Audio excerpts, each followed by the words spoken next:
T-Dot, yeah, did it feel like Street Fighter?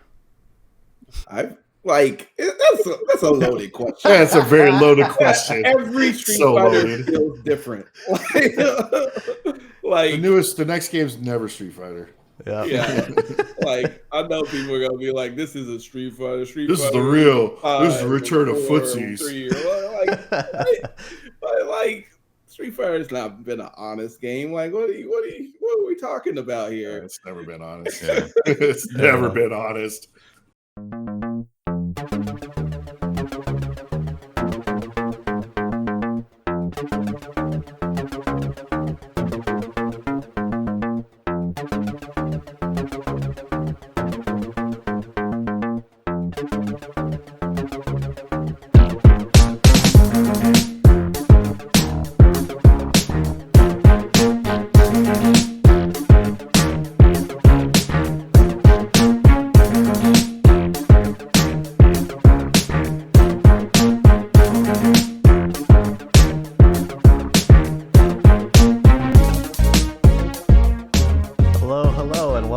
Absolute Guard podcast. This is episode 26. As you guys know, this is Benny. I'm actually out of town visiting family today, so I will not be on the show live. But rest assured, you are in good hands. Running the show, as usual, is someone who brings joy to my world, my co-host, John. I hope Jess and you had a Merry Christmas. Thanks, Benny. So Benny's not on the show today. He's traveling for the holidays, and we did have a good Christmas, and thank you very much. And I hope you and your family were also doing well.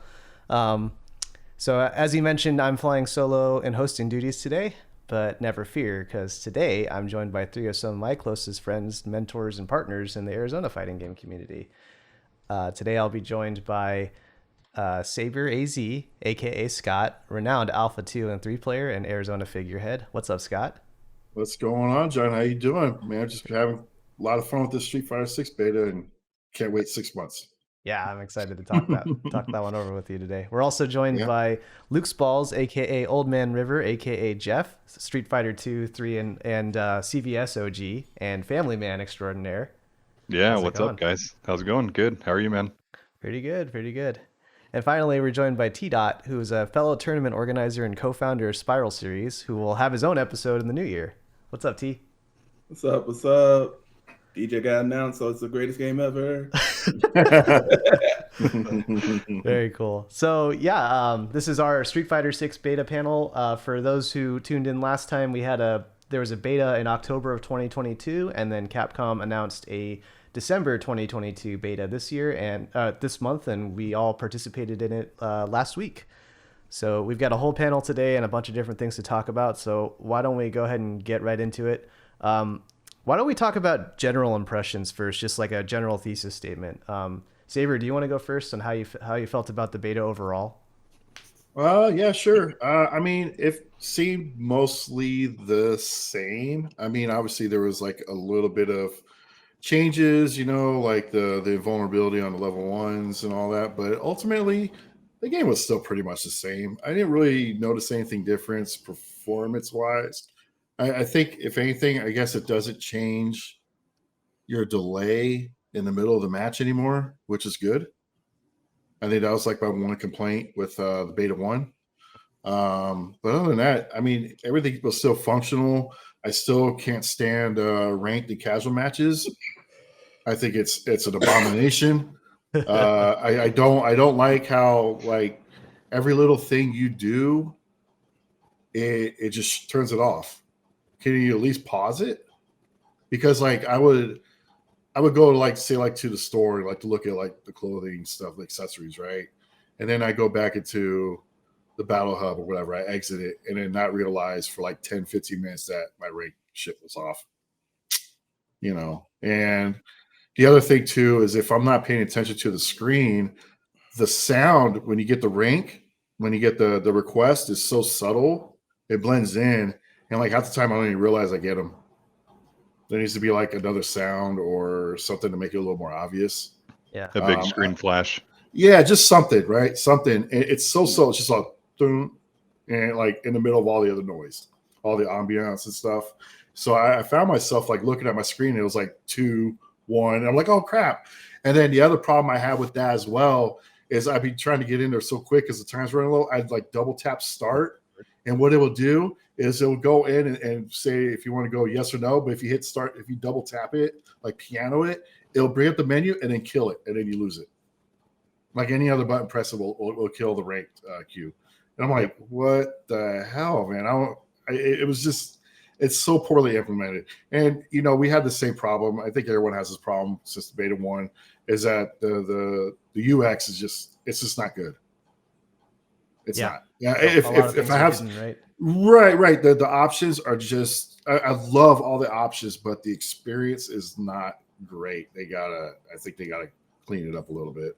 And then the other problem, since we're playing on PC, is I don't understand what the low input, what's the acronym we're using? The low response time or whatever option that they added. Yep. Yeah, I don't know what that does on PC. Like I know what it does on console. It allows you to put the monitors in. It turns off the VSync so you can run it in your monitors in 120 hertz, which does do something. But on a PC, Windows controls that. It doesn't matter. Yeah, on the beta sign up sheet, they did mention that the input latency reduction. It was for consoles. Mm-hmm. But it said it had a little blurb on the paragraph saying like for PC gamers this can be accomplished by turning VSync off and setting something and turning VSync off on your operating system as well. Right. So I wonder if they just like left it in there and they just did disable that option for PC. So, but it also made me wonder if like turning it on PC, if it caused any type of conflict. Yeah, I mean, I turned it on at first just because I'm like, hey, I want to reduce my input latency for sure. And I actually noticed that my inputs were getting dropped a little bit. And I thought maybe my timing was off or something like that because now I'm reduced input, but it just like straight up buttons wouldn't come out. And it was kind of What I heard at first, I was from a couple of people on Twitter, they were saying that I don't know. I don't want to get out. No, I'm not going to get into that one. Fair enough. Yeah. There was something saying that like there was a reason why there was some lag or whatever, but I don't know. Maybe it was because of that option. Because after that first day or first couple hours, those same people never said anything about it again. So I don't know. A lot of weird speculation, but yeah. Otherwise, I mean, it's still beta played great. It's just outside of playing on the cabinets, the battle. Well, okay, I'll take that back. I also don't like the rotation function when you're on the cabinet. It feels like I don't know. Maybe it's just me, and maybe I'm doing something wrong. But like, I'll go in there and then I'll queue myself up, and then I'll go to spectate, and then all of a sudden I'll go play my match, and then I lose, and I go out. It seems like it drops me out of the rotation, or it drops me out of spectating. And I have to keep manually entering myself back in. I don't know if it was just me. Was that just me, or was that like just bad? No, like anytime the queue changed, right? We were automatically kicked out. Okay, yeah. Because I was like, man, this is annoying. Or in the in that one instance where Scott and I were playing, we're actually in the middle of our set. The only time that we actually got to play, we got booted off the machine because it said it was being used for a tournament. Oh yeah, that was so weird. Super distasteful.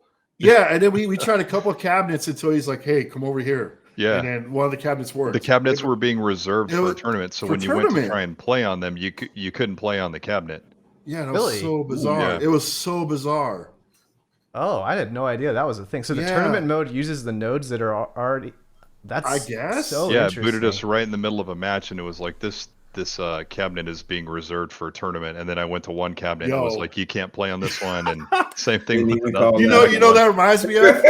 That reminds me of like you go to casuals and hey bro, we got a money match here. Yeah, you get up. Yeah. Next, yeah. I had no idea that was a thing. Okay, we didn't either until it happened. Yeah, that was so weird. It's the only time it happened. Really I mean, so that means like Battle Hub has state, right? Where it has a certain amount of machines that are available, like arcade cabinets that are available on the instance that's running there. That's really interesting. Sounds a little too realistic if you ask me. Yeah. That's so weird. You would That's think one like of tournaments would be like if like that. I didn't get Like a a chance to casual or a participate in any ranked match or tournaments, something. but I imagine like are like the tournaments would be held on like separate servers or something. I don't know. yeah. Yeah, it Yeah, was that just would make really sense. weird, really weird. But yeah, other than those things, it was a great beta. Very cool. Jeff, how about you? How was your overall impressions or non-gameplay impressions for the weekend? The first thing that I noticed was that there were a bunch of people that were playing way better than they were before. Um, so even at like the lower platinum ranks, there were people that were doing things that previously the people in those ranks weren't doing.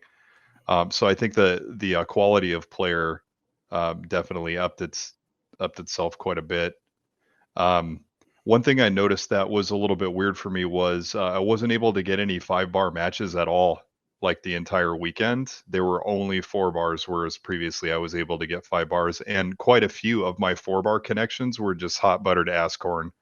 Like they were just it was just dropping, it was lagging, it was, it was almost Really? like Wi-Fi connections. Yeah, even though they were 4 bar, quite a bit of them were like that. And I, I wasn't really sure if it was just maybe the specific node that I was in or what have you. But that was one thing that I noticed. And another Huh. thing that I noticed was it didn't matter what server I went to, I was just playing like the same 6 people over and over. Oh, you're talking Yeah. about Um, in the ranked queue? yeah, in Yeah, the ranked so queue. I learned that that isn't. I guessed wrong. I thought for some reason maybe it was just because of the server I'm in, but it didn't matter. I Hmm. guess it just made me wonder if like is literally no one playing ranked, which I highly doubt. I don't think I that was the doubt case at that. all. But Yeah. I will say though, the common thing I saw on like social media and then even in the chat rooms inside the servers is like, how do you do ranked? Hmm. So Yep. maybe just a lot of people didn't know. Yeah. Who And knows? piggybacking off of what we've previously discussed, and Scott, what you brought up too, the interface just needs an overhaul. If you're not using like a standard or what seems like a standard controller with where you're able to control the cameras via thumbstick and utilize all the buttons, if you have like a modded stick or something like that, it's pretty unwieldy to use a lot of those options. Even just doing, having your avatar run around and doing like uppercuts and stuff, it's you have to hold down buttons and press other buttons. Dude, it's And like playing Zato 1 in Guilty Gear. yeah. It really is, dude. It And really is. getting booted out of the menu for everything, or having e- any part of the menu just pause when you're doing one other thing is just not, it's not fun, like you said. Yeah. um and then the other big change that I noticed for me between this beta and the last beta was just um the invincibility on the level 1 supers, because I actually did get killed a couple of times by fireballs, people doing meaty fireball on my wake up, and I would try to super and I'd get eaten. Um, but I really don't understand that change. Maybe we can talk about it later. But Yeah, if I'm you're down to gonna talk about that remove, one. okay, well we don't have to talk about it right now. But Sure. um, other than that, it was pretty similar to the last beta, except for way more juries and way more Lukes this time around. Yeah, Luke especially, dude. Yeah, Yeah, Yeah. people absolutely. figured Luke out, I think, Yeah. this time, Yeah. or the good players did. Yeah, I agree. Okay. Yeah, fun. I had a lot of fun. Nice. And then T Dot, what was your overall impression of the beta or non-gameplay impressions? Yeah. So I barely got to play it for the first beta. So the second beta was kind of more like my first beta. Yeah. I I gotta harp on the same thing that everyone else is. Like the UI is trash. Uh, especially for a person like we played fighting games before, we played Street Fighter before and stuff, and so we kind of know how to figure out how to get to ranked and how to get to whatever. But to a new person who just got into this beta, there's no way they're finding like half of these options It's that you can overwhelming. do. It's It's a overwhelming. lot. Do you know how many T dot did? I'm sure you probably saw this, but do you know how many like Lukes I saw with the standard control that I fought, like as All modern. modern Probably controls, because Because they it's probably defaulted. thought Yeah, that's they No what it one knows was. how to change they it. didn't know Yeah, how to change. Probably. yeah, Yeah, it's so weird because that wasn't that the big complaint in the first beta. They're like, how do I change it to classic controls? right. And they're like, so there's probably a lot of people that dove into this that are new and they're just like, oh, it's a 4-button game now, and they just Yeah. rolled with it. They're like, Yeah, this and is a Street Fighter I know. there's a lot of little things in the UI that are annoying. Like if you go to switch a character, you also have to change the controls of that character. Yeah. And so like Yeah, there'll be yeah. times when I'm like, oh, I want to try Ryu. Let's see how he plays out. And then I'm like, oh crap, I'm in modern. Get out of this game. Get back. Change it back to classic. Da da da da. Yep. Yeah, absolutely. And, Yeah, and that's but- annoying. the kicker is like it's a one-time deal as well, right? Where like you have to set it once, and then we won't ever have to worry about that again. But because we have the experience of doing this across the betas, we're gonna have to keep doing it over and over again every time, and it Sure. just kind of stays fresh in our minds, right? Yeah. Unless they Mhm. change the UI and hide it again next time, we'll have to figure it out again. Yeah. Yeah, but other than that, like I had a blast playing it. Like I really like the music. I think I actually got to play a little bit of like the extra battles and stuff like that. And Oh, those extreme. the Those are extreme fun. battles, those are pretty fun. Oh yeah, we gotta talk about those. I got some comments on that. But yeah, I had a blast playing it. It was a lot of fun. Very cool. And About go the ranked, I also had a complaint about the rank. I don't know if it was just like a lack of people or what, but it just seemed like even when you were doing like placement matches, it would seem like really random. And I couldn't really figure it out like what they were trying to like see. Maybe there was like some numbers behind the scenes that I couldn't see. Because like I won most of my matches, but then I ended up in silver with Guile, and then I did it again with Ryu, and I won most of my matches, and then I ended up in plat. And So when you started, did you what level did you pick? Like you have like the intermediate, advanced, or whatever. I think think I picked the that- last one, whatever, 'Cause, like yeah, the highest, whatever. because I when I did mine, I picked the highest one, and then I won 8 out of my 10, and I got to Diamond 3. Wow. Something. So I don't know. It Not definitely sure. has a bearing on what skill level of opponent they match you with and how early on in the ladder it is, for sure, based on what you pick. Because I noticed this time around, the first time, just their last beta, I picked beginner just to, because I'm scared of playing people in ranked. I'm bad at the game. What can I say? I'm scared of them. Humble. You're humble. Yeah. But it took me a lot longer to play someone who was really good. It was like match 8 or something, I think, where I played someone that was really good. This time it was match 2 for me. I played a platinum player on my second match. So, Oh, wow. and I picked intermediate this time, I think, is what I did. Like placement match logic is always something that I know very, very little about, but just like from a common sense standpoint, it's like, okay, so you need to play somebody who's way better than you, and then you need to play somebody who's way worse than you, and then the scope gets Narrow the narrowed. spectrum. Yeah, Yep. it gets narrowed as you go, right? But when you couple that with like a closed beta test where everybody's on at different times and everybody's starting from the same exact spot, it may be like a self-healing thing where eventually these issues will go away. Like as an example, is I started playing on Thursday night, like after midnight when the beta first went live, and I ranked. I played 10 placement matches and it took forever, and I picked the most advanced option as well. But it was, by the time I was placed and I played all those 10 matches, it was 2 a.m. on a Thursday night. And so like there weren't, the player pool had to be way smaller, right? And then in addition to the player pool being way smaller, there had to be a player pool that was my skill level, and to be less humble, like I'm probably at the higher end of the spectrum. And so there may have been like a ton of people who were getting matches down at the lower levels that I just never got to see, right? You know what it is? You know what it is? It's like it's the whole G2 G1 Ryu syndrome from Street Fighter 4. Remember that? G2? Oh yeah, there was like different leagues, So right? like yeah. So like you got to like G1, you're like super high end, but then you all of a sudden you couldn't fight anybody because there was no one there. And that's probably what it was. That's probably one of the big reasons why you couldn't find people, because they wanted to fight. Because I never fought anyone below platinum. I never fought anyone below platinum, and then even then the platinum was rare. And I don't know, man. I don't know how I feel.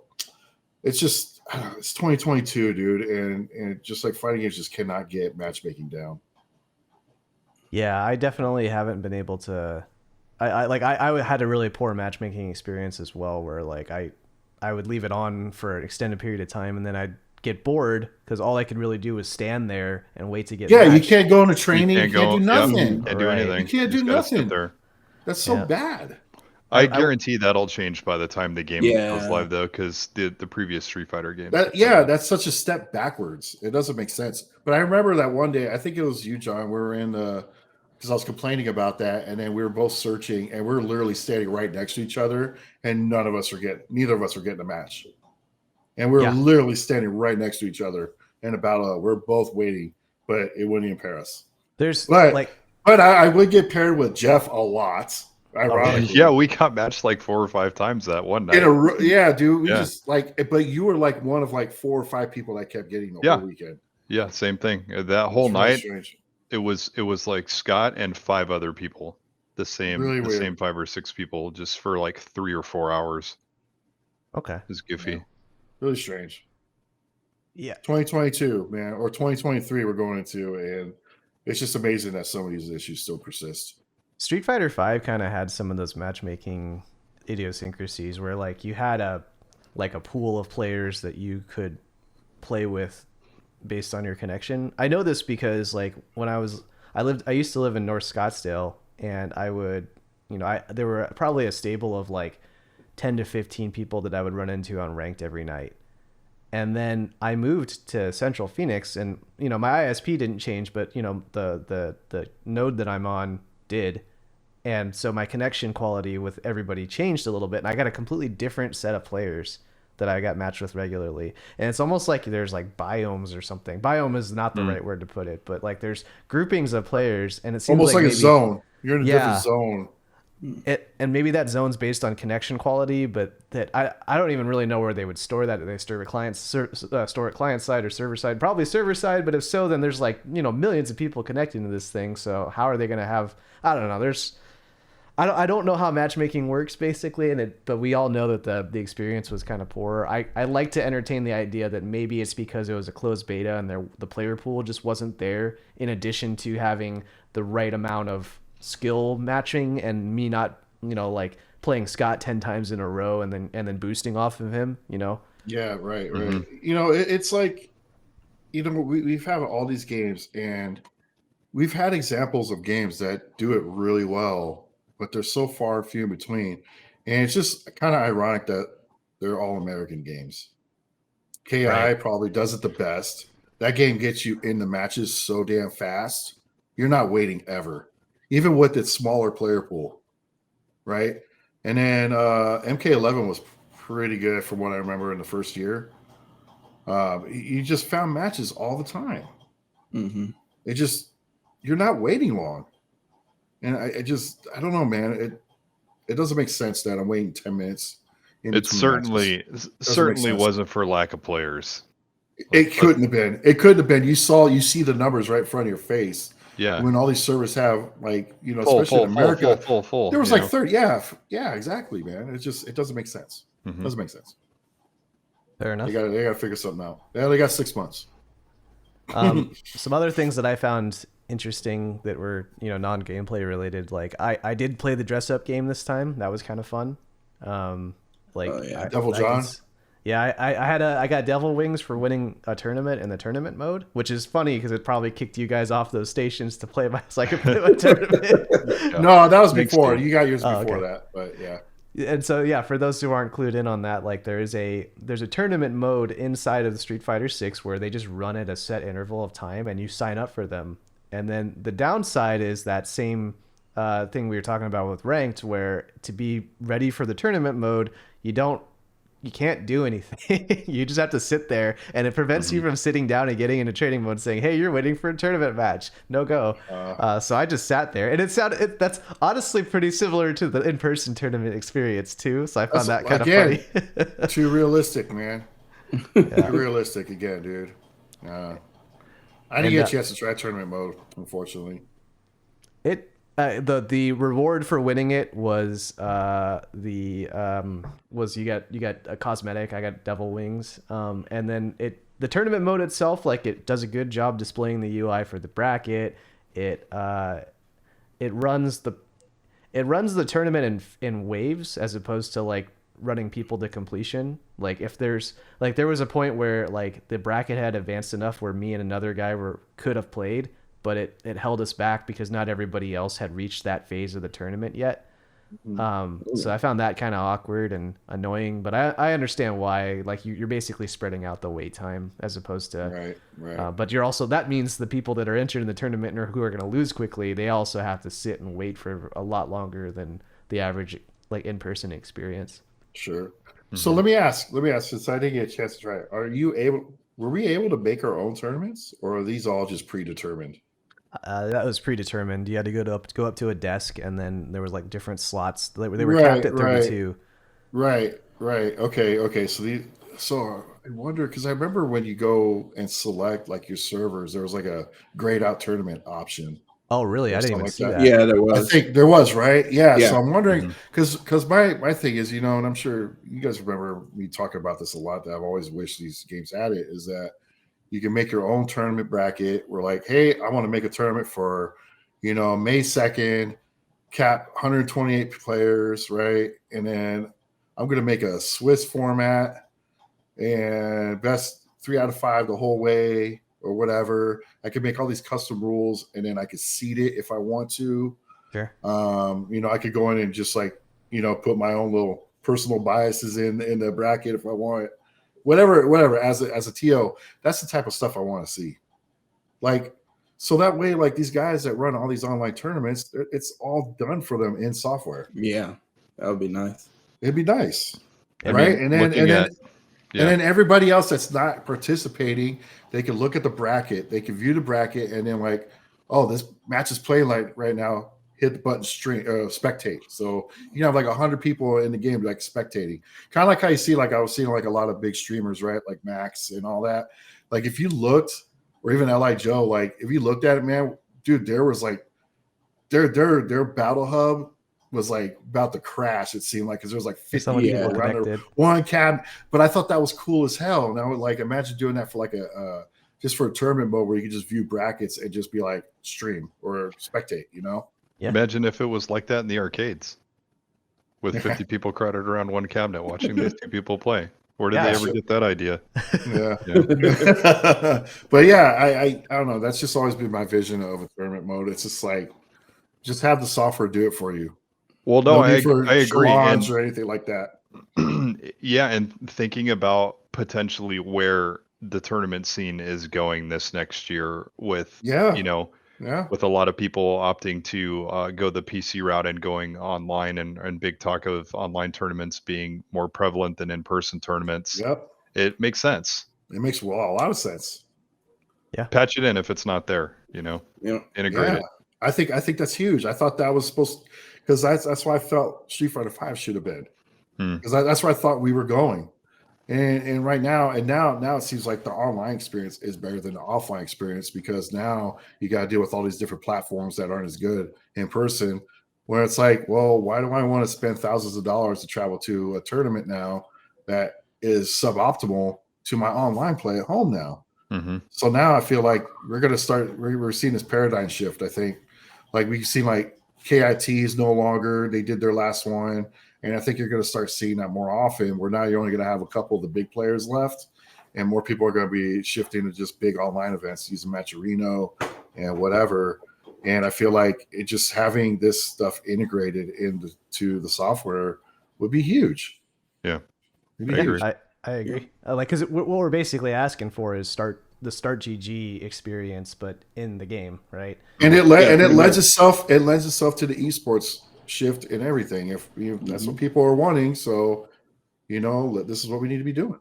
My dream would honestly be to, because like, what if they built all the features that you named there, Scott? Like, I would be over the moon, but I would also be like, well, don't put the UI team that built the actual Street Fighter 6 UI in front of Oh yeah. So I think my like ideal would be have this thing integrate with Start GG, and then let the TOs that are currently using that automatically, they can still manage it from their PC, because that's probably going to be easier than using a controller. Oh yeah. No, I 100% have like an external way to access this mode, like from your PC or your phone or whatever. Yeah, for sure. Yeah, I would love it to be all just work together, be ubiquitous, and that I think that would be amazing. I had the opportunity to play in some not official Street Fighter 6 tournaments, but the ones that are on Start GG that are put on by the fighting game community, and that experience was actually, I thought it was going to be a shit show, because everybody had to organize where in the battle hub they were and stuff, as opposed to having a lounge that you could invite someone to with a text box and stuff.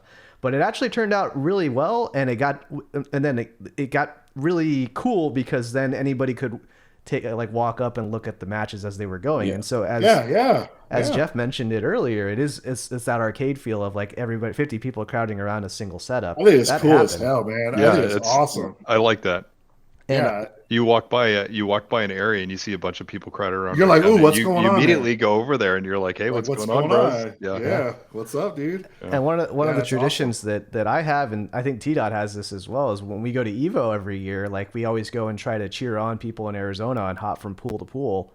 And doing, like, we basically got to do exactly that with your avatar. With our avatars instead. That was a lot of fun, just traveling, like following you through the bracket and just like watching all your matches. Yeah. And getting to see them live. And while it can be some annoying, like the little inputs, it's still a cool idea that they have like the inputs that you can see the inputs while spectating and stuff like that. Yeah. I think there's a couple minor tweaks I would do there, where like maybe have the input turn, like have it so that way you can set your spectator settings by default and be like, I only want to show the inputs, or I only want to show the damage values, or I only want to show the frame data values, which the frame data values are fucking tight. And I think we talked about that last time. That's so cool. Yeah, absolutely. And also, looking at the other side of that coin too, is you get to see players' tendencies. If you're in a tournament with them, and if they're on the machine and you have inputs turned on, and someone knocks them down, and you get to watch what they're doing on Wake Up, you're spying, right? Yeah. You're getting more information. And it's the same as when you're at arcade. Like, you hear, I'm playing this guy next. Yeah, I'm playing this guy next. Oh, he likes to tech a lot on Wake Up. Cool. I'm gonna remember that. Yep. Yeah, for sure, man. That's awesome. I found myself pulling up the stream matches for the tournament and being like, oh, I don't even have to do this. I can just literally go to the cabinet they're on, and now I have to listen to the commentators, and I can just keep watching it on my own gameplay, my own game instance. So. And even then, you got the in-game chat where they could be like so and so versus so and so, because everyone's migrating to like a random like South American server or whatever. I know to play privately. Yeah. So like you could actually all just chat in game, like like when we do like fight game tournaments, you kind of have to pay attention to the stream. Yep. And at least this way, you don't really have to do that, because you can just type in that chat. Yeah, I'm not gonna lie. Like when they unveiled the Battle Hub, I saw it and I'm like, this is just gonna be another shitty version of the Strive lobbies. Yeah, and no one's gonna use this after day 2. Right. So a lot of people want to compare us, like, oh, this is nothing different than what Strive is doing. I was like, no, it's like this is way better than what Strive is doing, because in Strive, I can't huddle around a match. We're like, oh, there's a bunch of avatars right here. Let's see what they're doing. I can't do stuff like that. It's definitely not the same. I mean, there's parallels, but like the Battle Hub here is like 10 times more dynamic. It's way better than Strive. Way better. Agree. Because the Strive one's just like budget as hell.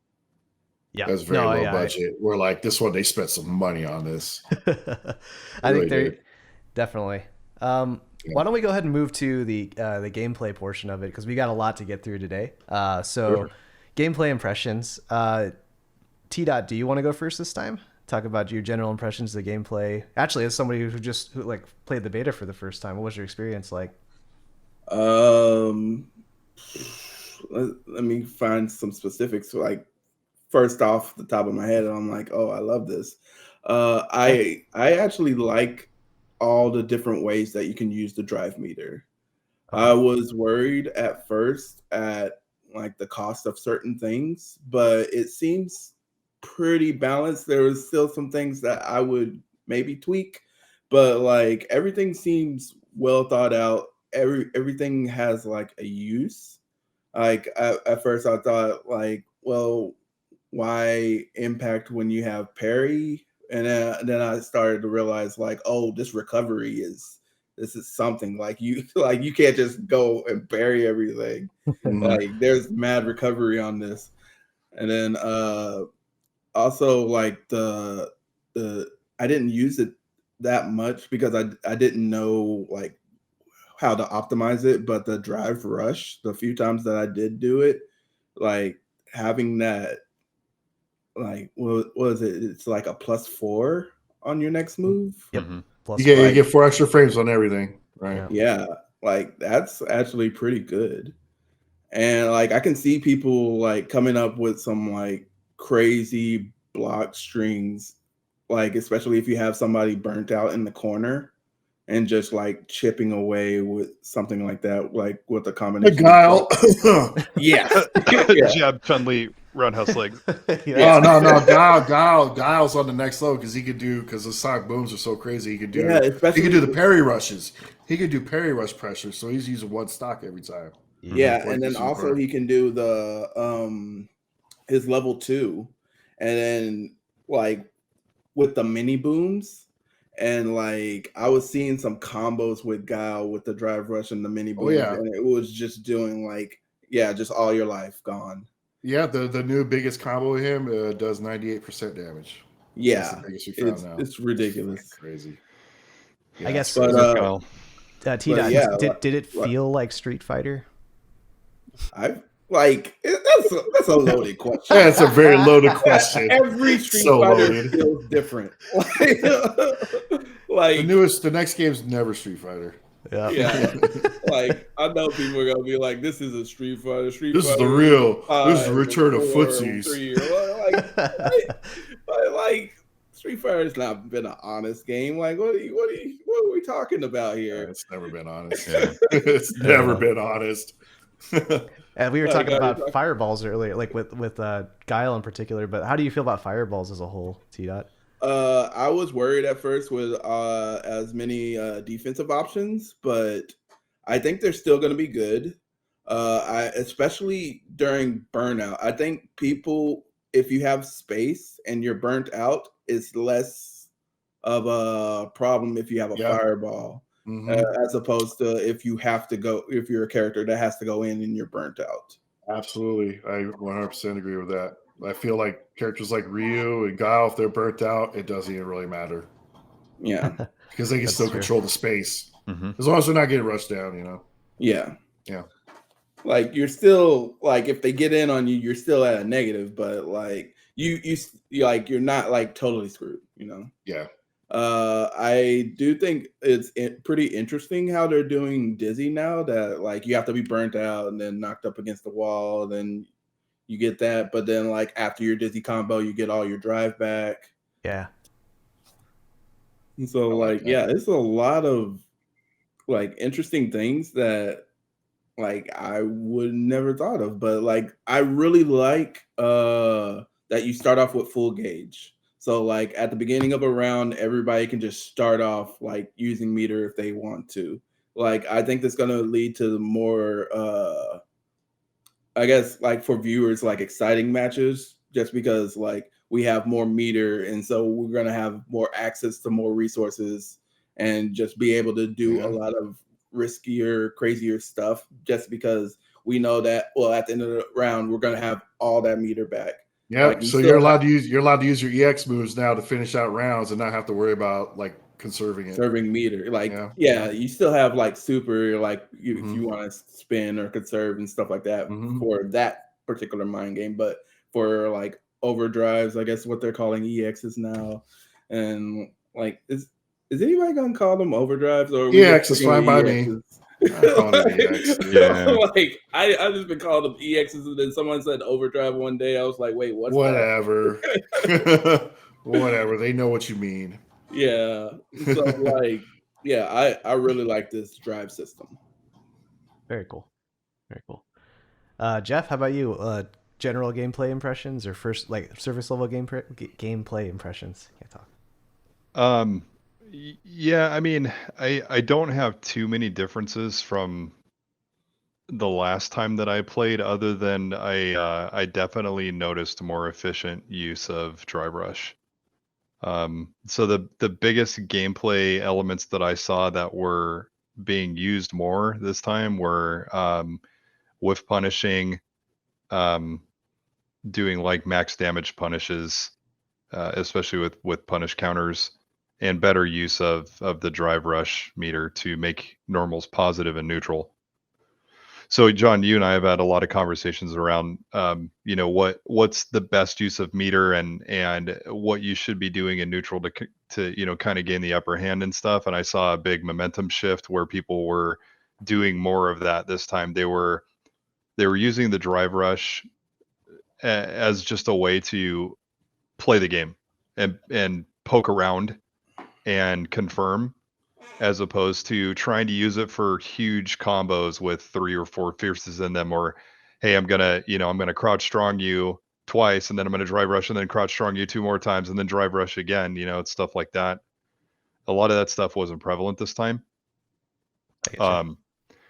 But I think that that shows a general mindset shift toward where I feel the game was actually intended to go, as opposed to people just kind of dicking around with it in the beginning and trying to be flashy. So instead of flashiness, there's more efficiency now. So it feels to me like people kind of figured out what the developers intended with using that meter and looking at the frames and how you're supposed to set up your mid-screen gameplay to take the most advantage of being on the positive side of the frame coin, I if get that you. makes sense. Yeah, I remember I was listening to our last panel, and one of the main points that you brought up, Jeff, is that the idea was to get them to the corner at any point in time, at any time that's possible, because the corner is extremely powerful in this game. Has that opinion changed at all? No, I don't think so. As a matter of fact, being on the receiving end of that several times during beta, I actually was able to come back and win after being placed in the corner. But if you can put someone in the corner, that's great, but you have to know how to keep them there. And a lot of people didn't do that. They were focused on getting you burned out and focused on, doing a cool stun combo on you while you were stunned, a non-optimized stun combo. But with a character like Kimberly, when she puts you in the corner, she has like 15 different ways to make sure that you don't escape. And if you can get them into a position that just makes them uncomfortable to where they make mistakes, I think that's because they're in the corner. Like that's a good way to play the game. Putting them in the corner and keeping them there. So does that mesh well with the newfound, like, hey, be more conservative mid screen and then use the meter in the corner, or like, is it still worth burning the meter to get them to the corner with drive rush and whatnot? Yeah, I think so. I think as long as you're in a consistent spot to where you aren't going to burn yourself out by putting them in the corner, I think that's the way to go. So, I mean, at least for me, I wasn't necessarily concerned with like doing a lot of damage or necessarily like doing super mid-screen optimal. I was looking at putting them in the corner first and foremost, and then using my meter to keep them there. And luckily with Kimberly, that drive rush juggle in the Debushin chain is really good corner carry. Yep.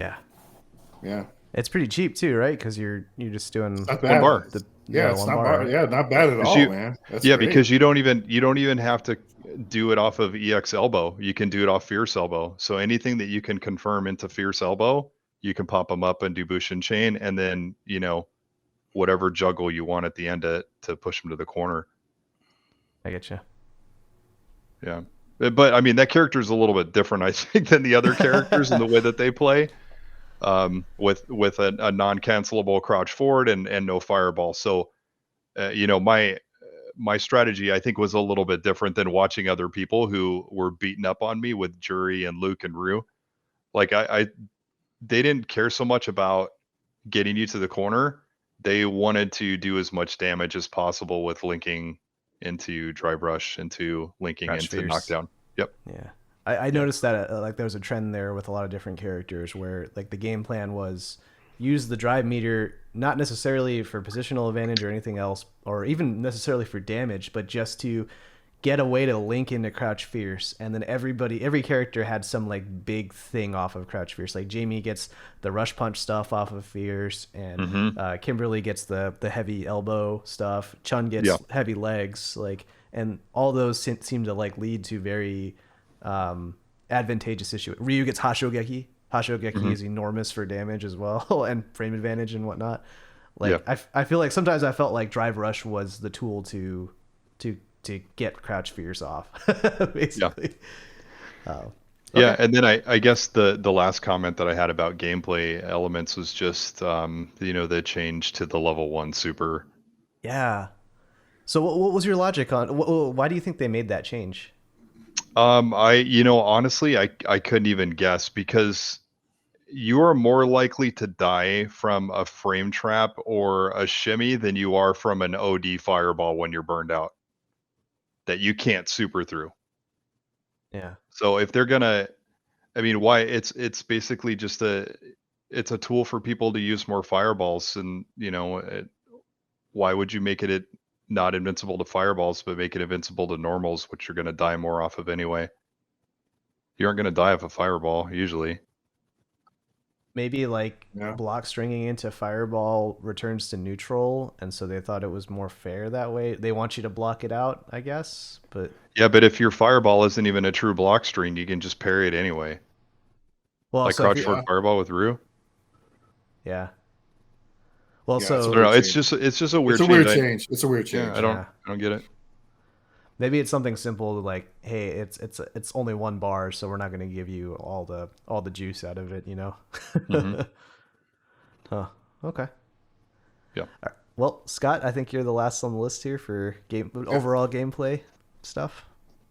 Well, first of all, I still don't see the point of drive reversal. I still think it's really bad. I know there's certain scenarios where you could use it, but it's so expensive. And the fact that it's so slow and so unsafe, man, I don't know. I don't know what it is about that move, man. I don't think it's that great. I still could, yeah. I still could not. I was using it some, and I still couldn't figure out practical times to use it where you're feeling the pressure, So I don't know. I feel like they need to revisit that move. I think everything else with drive is pretty solid, except for that. And I think it shows because, beta 2, man, the level of play was a lot higher, and yet was the one thing you still never saw. You never saw drive reversal. The only time that says a lot. Yeah, and I agree. I mean, I didn't talk about that because I talked quite a bit about it in the first episode and just how I didn't like that move. But yeah, you would think something would have surfaced by now, and nothing. Yeah, the only instance where I saw it being used by top players or whatever was when people were using drive rush to try and get plus frames. They would just try and blow it up with the drive reversal. But man, it's so expensive to use. Man. I know that's a problem. Yeah, I mean, I'm all for it. Being like an expensive move. Because I mean, come on, me. I play Alpha 3, where Alpha counters are insanely expensive, right? It's like a last resort move, right? But I don't know. At least that had its use. In this one, I feel like if you're going to make it this expensive, 2 bars and all that, no, I mean, you don't want to make it too cheap to where you're going to experience it all the time. You don't want it to be like Alpha 2, where you're constantly getting hit by it. So keep the speed. and Make it change it safe to at 2 least. bars. Yeah, And or make it speed it up. safe. Just make it spit. Just Yeah, make it or safe. make it safe. Yeah, just keep make it safe. Just make it safe, or something. I don't know, man. It just that's huge. I think that's like my biggest problem with that. Otherwise, pretty good. I feel like and John, we talked about this even earlier today, is that fireballs are definitely very powerful in Right. 6. I feel like it's very ironic that the 2 characters that don't have fireballs are, in my opinion, the weakest characters in the beta. which would be Kimberly and Jamie. I just feel like Sean, when she like throws out her jab fireball against me, and it's just like I have no choice but to back down because I can't do anything because you're just following right behind it. And it's like, well, what do I do to negate that? And there's like not really much. And it's just causing me to walk back and wait for it to dissipate. And next thing you know, I'm in the corner, and now I got to deal with crazy stand jab frame traps. And I'm not saying that's bad or anything or whatever. I'm not saying it's a bad gameplay mechanic or anything like that, but it wasn't. I feel like for characters like Jamie and probably Kimberly, I feel like that was probably a problem. Probably mostly for Jamie, because Jamie has no option dealing with that fireball. And like when it's Ken and Ryu, you can walk it down. You can walk forward and perfect parry right through it and keep going like you're a freaking Terminator, which is pretty awesome. But like when you're playing against Chun or even Jury and Guile, it's like those fireballs are so slow traveling, and the opponent's walking right behind it, chasing it. You now have no choice but to sit there, and you have nothing to stop it. Right, because if you try and parry, you're going to get punished, counter thrown for nasty damage. Yeah, it's hard. I find that to be the hardest thing to deal with in this game. And maybe it could be like where my skill level's at. I'm sure maybe that has something to play with it. But like yeah, okay, I'm getting older. I'm not playing as much as I used to, but I don't think I've ever had this much trouble with a character. Me be playing, Jamie, of course. I don't think I've ever had this much trouble. Huh. And I feel it. Like, even in 5, I had my troubles, with Laura, but I was still doing really good with her, right? Even if she kind of had some of her issues in season 1. But like this, I feel like, man, I just feel helpless half the time where just dealing with all the pressure. It's like, yeah, everything's negative in this game, but it doesn't feel like it at the same time because you don't have your traditional frame traps like you do in 5, but you have the chains now, the light attack chains, and that is a really hard mechanic to deal with, especially when you have characters that have really long range jabs. So they can just jab, delay, jab. It's like, and then it leads into a really conformable situation. And then I play Jamie, and I'm like, man, I don't have any of this stuff. It's hard. It's hard, man. Like I get jealous when I play against you, John, and you're like jab, stagger, jab, counter hit, strong, drive rush, and in the corner, lost. I'm like, oh man, I wish I had this, and it's just like I feel like I'm constantly being bullied, and it's like, how do I get you off? And I feel like the only answer is half the time is like I got to spend meter to do EXDP. Right. And I don't like relying on that because that's such a risky bet. And with Jamie's DP being pretty terrible. And Jamie's DP is awful. Yeah. Dude, even when you do a startup on your neutral jump, it will whiff. And I'm like, that's pretty bad. I mean, like I said, I don't want to make it sound like I'm copping out because that's the character I use. Oh, my character's bad. I don't want to be that dude or anything. But I feel like there's some issues there. I feel like the non-fireball characters have some issues. Like I know like Kimberly's also bad, but at least she has something to make up for it by having insane mix-up potential, right? Mm-hmm. And I don't feel like Jamie has any of that. And to end it off, I don't want to go on too long, but to go into that, I'm mainly just covering over the things that I feel like are kind of issues. And the other problem is probably the throw looping, because I don't like throw loops. Like I was okay with them in like Third Strike, and that was about it. Because I felt they did them pretty well in Third Strike, but you also had crouch tech and parry and all that stuff. But I don't like him in this, especially when you got punish counters that do a lot of damage. It's just, man, they're really strong. Like everyone is so plus on these throws. Like Jamie alone, like you get a throw in the corner and dash forward, you're +4. You know, Right. Ken is really plus, Chun's plus, and then you got the throw ranges. And then, dude, I didn't realize it until this beta, man. Luke's throw loop is really good. Oh, it's just Holy walk crap. forward, right? Oh, Like, dude, you it don't is walk forward throw. nasty. It is nasty, dude. And I've never been a fan of throw loops like that. It's just a frustrating aspect. And then with these, and then you combine that with, you know, the jabbed frame traps. I mean, it was ultimately what I didn't like about 5. Honestly, I like 5. I think it's a great game. I'm not crapping on it anyway for people that think I am. But one of my thing I didn't like about 5, I didn't like how frame trap heavy it was. It's just not my thing, right? And I was like, oh, cool. You know, you see your frame data. It's like everything's negative, but I feel like, I don't know, man. Is it? It's just everything's been moved to the jab now when it goes to frame trap pressure. Yeah. It's just changed to that. Yeah, But then Kimberly's got really good frame trap with jab. But then I look at Jamie and I'm like, well, Jamie doesn't have this. I'm like, well, this kind of sucks. This is kind of a problem. And then the fact is that, you know, half the time when I land my damage, I got to find a way to get a drink in to at least get to 1 or 2 levels because that's super important. But now I have to give up. I mean, it's obviously the problem of that archetype. You know, Hakan had that problem. Right. But I still feel like, I don't know, I feel like the character just needs one or 2 things. But I think he's a little lacking. But sure. I mean, overall, I still think it's a great game. I'm having a lot of fun with it. But there's definitely a little bit of frustrating aspects to it. And I think it's mainly just the throw looping. Throw looping, I feel like drive reversal needs a second look. They need another pass at that.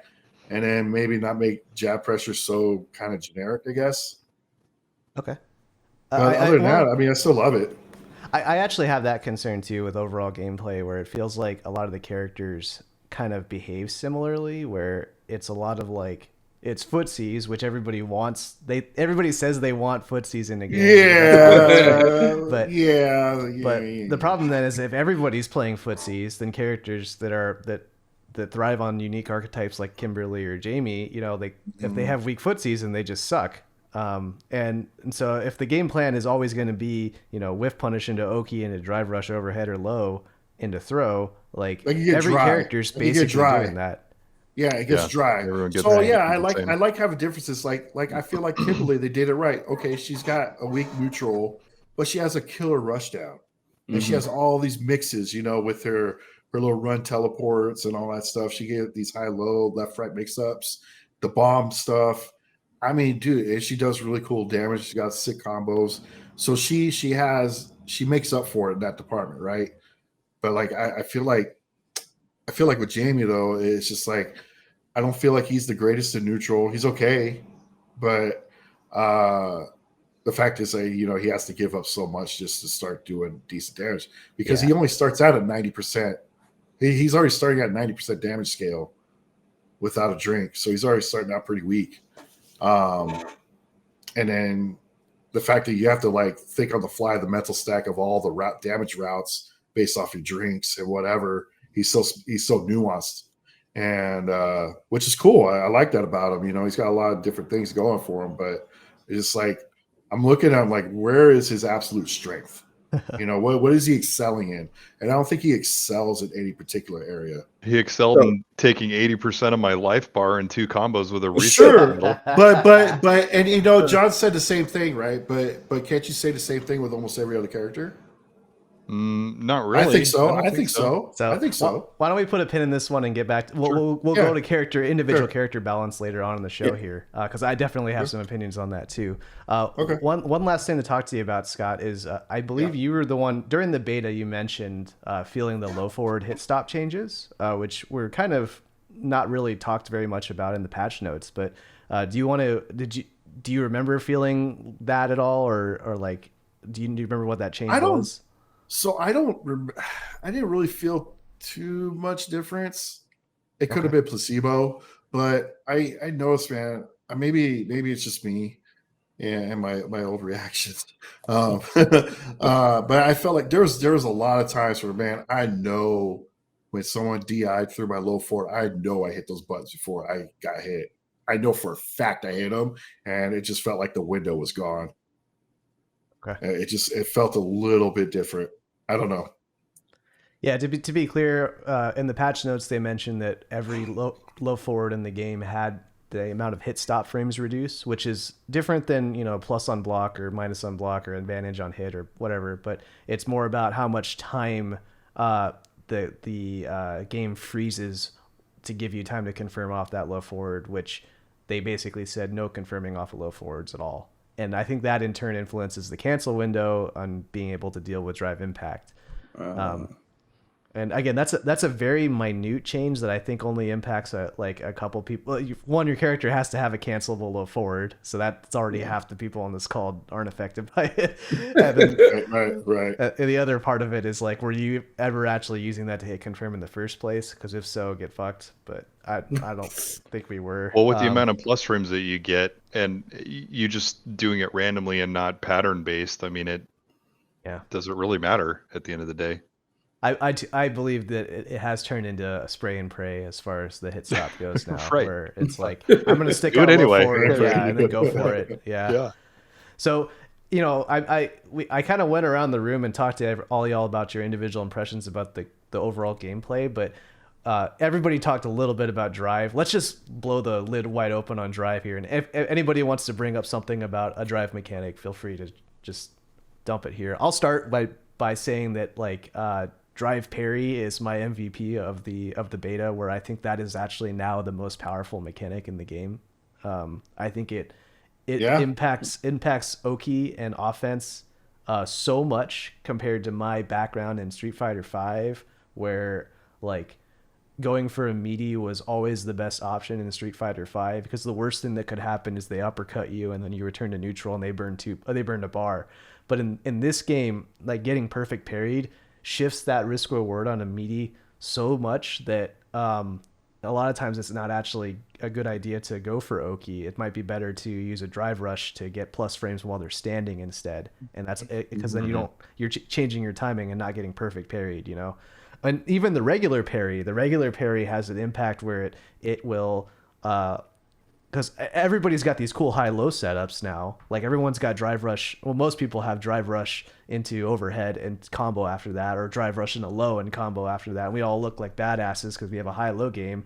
But parry blows that up. And so, cross-ups and high-low are basically trivialized by parry in this game. And that completely changes the risk-reward, in my opinion. So yeah, I did run into a lot of people that would drive rush into throw, which completely removes that option off the table altogether, because then you're eating punish counter damage, and that hurts. It hurts, yeah. And if you try and parry, and if they throw out something that's late and you still parry it, I mean that's great. But if your timing is just a little bit off and you eat that punish counter damage, it's like, I'm not going to try that again. That's true. Yeah. I think parry is super interesting. I agree with you. I think also it's the new way to be able to turn steel and stuff like that. I'm going to be -1 when I throw this move out, or -2. So when I recover, I'm just going to hit parry because I know they want to hit a button to take their turn. And then it'll be a perfect parry almost every time, depending on how negative you are. Right. Yep. So there's just stuff like that. And I know you use that pretty well in certain scenarios, John. I know my turn's over here. I know he wants to hit a button. This is where I'm going to parry. Yep. And this goes into what I was saying, before the first beta, when people that had early access and they were talking about, this perfect parry damage scaling is bad. This is so stupid. And I'm like, I don't know about that. I'm like, you don't want this mechanic to go out of control. And I feel like you're going to start seeing more perfect parries in the future. And if they let that mechanic run amok, and then we're going to have a third strikes. I know some people are going to be like, I fucking love third strike, I'm like, yeah, but no one likes getting parried into 100%. Right. I'll just put it like that. Especially if you just threw out a jab, right? You don't want to get parried into big dick damage. I think the risk reward on going for a media is already huge difference for me coming from Street Fighter V, where I'm like, I feel scared to go for a meaty. I can't imagine what that would be like, or it'd be no brainer, honestly, to never go for a meaty if there's a chance that I will eat a full unskilled damage combo for going for having the gall to go for a meaty. How dare you? Yeah. Yeah, Right? how dare you? Yeah, for sure, man. Yeah. But otherwise, yeah, I'm with you. I think parry is a really awesome feature. I think it's great. I think if people haven't switched to one button parries, it's probably a good idea to do that and retrain your brain to use one button parries, because it's a lot easier. The same thing with drive impact, right? Using one button to do those, you're reducing the travel time and the error margin for having to use those mechanics in the game. I disagree with that. Oh, I disagree with that one. Okay, so I agree with like, all right, one button, because that means you'll never mess it up, right? But the travel time means I got to go to if I'm playing on traditional stick, I got to go to the 7th and 8th button. That's a longer travel time. Well, do you not use your pinky for anything? Hell, no, I've never used my pinky ever. Well, there's your problem, Scott Bender. Yeah, no. If anything, I think that stuff. I think it benefits the pad. This is where the pad player wins.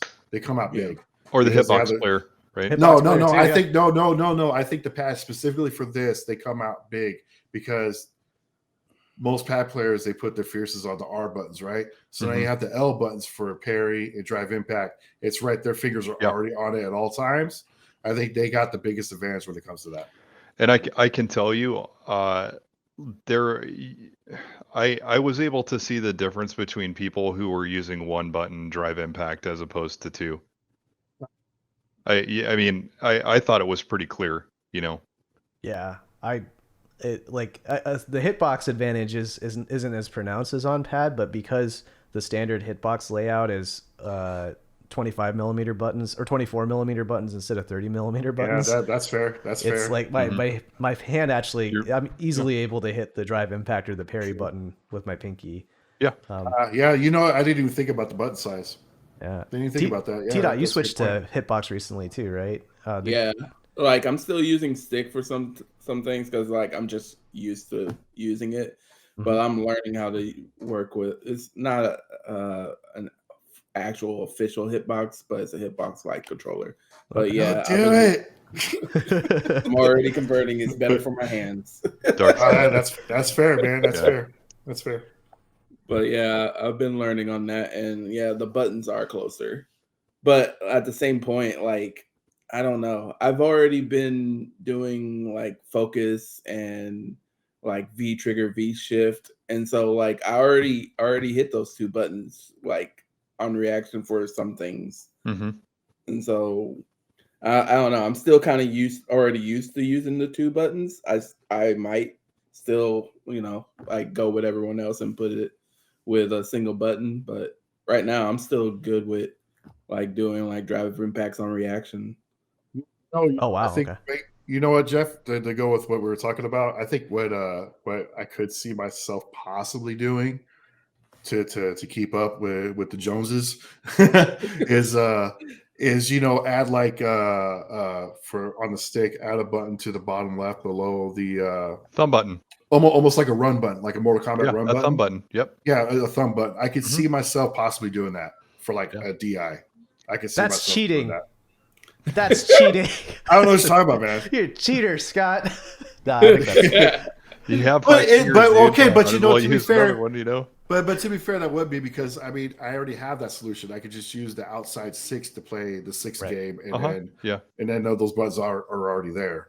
Sure, if I really wanted to. So I could do it without it's something to consider. It's something to consider because being able to do that now, being able to map two buttons to one and use that as a like an oh shit button or two buttons is an advantage.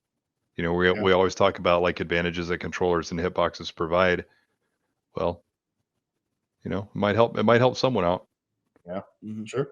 Yeah, you know what I think. To jump back on this, I think this would be another great thing that they could add to Street Fighter. Is I wish there was a way where you could change the command. Where like, what if I want to make parry 2 different buttons? Mm-hmm. Like what if I want, just for shits and giggles, what if I want throw to be like jab and strong or whatever, and whatever, maybe I could just customize it. Or have like, because I did this at Dragon Ball Fighters with the button config I had, where like I can't remember. I think it was one of the button presses was like cross. It was like almost the equivalent of like light punch, light kick, and medium punch, almost like a drill claw with Wolverine and Marvel. Right. Right. Jeff, where you're like, it's like, so like a light kick, medium punch. So that way I could keep. So like, imagine if I could do that with like DI, and I could keep that function within the first 4 buttons, so I don't have to travel all the way to the right, even for the fierces. I think that'd be cool if you could customize that stuff. Yeah, that would be neat. Yeah. How about more drive mechanics? Do you guys want to talk through any, like, so we mentioned reversal being underpowered earlier. Does anybody have any additional thoughts on drive reversal? I honestly, like, I forgot it was a thing until like halfway through the beta, and then, because I just didn't see it. And then when I started seeing it, I'm like, oh yeah, that's a thing. And then it seemed like I would only see it by accident. Like people weren't like, it was very rare that I was seeing it and people were doing it on purpose. Okay. Look at the bar impact or something, right? Yeah. Yeah, they're trying, or walk forward and throw a sonic boom or something, and accidentally graze roundhouse. Yeah. But I mean, look at the meter cost of using that versus, how much damage you could land with 2 1-bar drive rush combos. Yeah. I mean, it's a no-brainer where you want to spend your meter, honestly. I mean, because it's not safe. If it was safe, and if it would freeze the screen and blow the opponent across the screen where they were just away from you and resets neutral, that's a completely different story, as opposed to what the mechanic is now, how much it costs, and what you should be using your drive rush bar for, or your drive meter bar for. Yeah, I feel like, so to advocate for drive reversal as it currently is, one of the things that I notice that's different than Street Fighter V's view reversals is that they're not throwable. So there were a couple of times when I baited the drive reversal, and I'm like, good, I'm going to punish this by throwing them out of the startup, and I'd get that effect that you were talking about, where it'd blow me back, and then we'd go back to neutral again.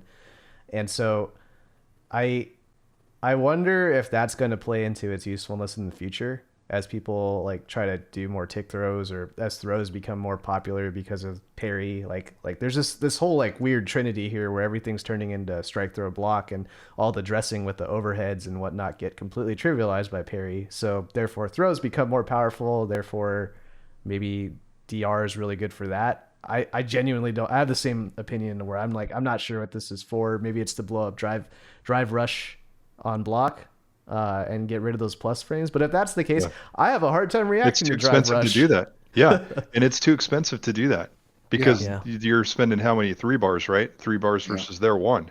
Yeah. Yeah, it's completely lopsided. Like I said, I think that's the only part of the drive mechanic that I think they need to revisit a little bit. Okay. Do you think that drive parry will be like, because we're saying like drive parry is like good on wake up, like against like meaties and stuff like that? Do you think that would be like? Do you think that would be kind of countered by grapplers? Because we don't really have any real grapplers in the game yet. It's going to be interesting to see how grapplers are going to work in this system. Punish counter SPD damage, sure. Especially when you're in this ecosystem where everyone's technically negative on everything. That's going to be interesting to see how they handle it. Like how much startup is on a grab, right? Yeah, right. I'd say 5 frames. I wouldn't. So? I don't see it being, unless it's a super or critical art. I would say 5 frames is probably what they're going to make it, if I had to guess. Like basically leave it in parity with a normal throw, so that way the people on defense don't have to guess two different timings. Right. And what's Jamie's command grab, Scott? I think 9 frames. Okay. What's Geef's SPD in 5? You know? I don't know off the top of my head. It's definitely more than 3. Let me check real quick. I imagine it's less than 5 though. I know it's faster than a regular throw. Right? I remember when it came out. No, it's 5. It's straight up 5. Oh, all of his XPDs, including EX, are 5. The only thing that is less than that is the super, and that's a 1 frame. Yeah. Yeah. Okay. All right. Never mind. Yeah, it's going to be interesting. Maybe they'll go the other route and be like, yeah, these are really high, very strong to use, but then the punishment is like, because right now even normal throws have 30 frames of recovery. And actually, to loop back on the throw loop conversation that you brought up earlier, Scott, like throw loops are, in my opinion, are countered by the fact that 30 frames of recovery, you could basically jump and fuck them up for it. Well, that's how it should have been. That was one thing I hated in 5. I hated when even in some aspects of Third Strike, I hated where like I got the read, I did the jump, and yet they recovered before I could come down with an attack, and I'm like, well, this is kind of whack. Yeah.